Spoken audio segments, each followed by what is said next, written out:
The head of Japanese company says China is no longer the world's factory. He says that the blame should be put on U.S. export controls.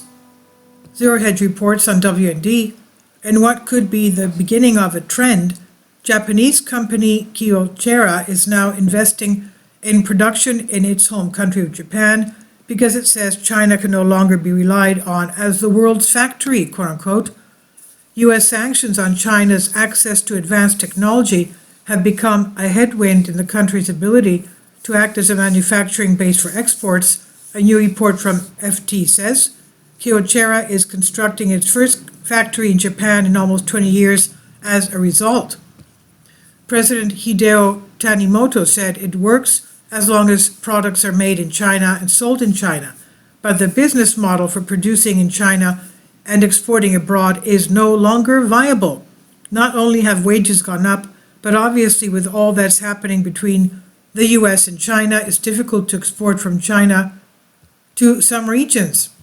Now you can imagine what's happening. That means it's the end of China if that takes place. Now, Kyocera is responsible for producing a wide range of electronics that would benefit from China's labor, including phones, printers, and solar panels. It also holds a 70% share in ceramic components for chip manufacturing equipment. The company cut its full-year operating profit outlook this month by 31% as a result of the export controls. Tanimoto said if chip equipment makers stop shipments to China, our orders will be somewhat affected. They are now even being asked not to ship their non-cutting edge tools. It's not the first time Kyocera has had to make changes thanks to U.S. sanctions. Back in 2019, it had to relocate its copier manufacturing from China to Vietnam due to Trump-imposed tariffs. It also moved part of its in-vehicle camera business from China to Thailand.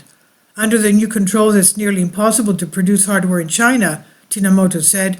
He has resisted calls from shareholders to sell off lesser performing portions of Kyocera's business and is focused on trying to save the company's full portfolio of products. And he concludes, I believe we can get back to double-digit profits after pivoting to business use. I told our team to achieve it in the next 3 years for the survival of our communication businesses, he said.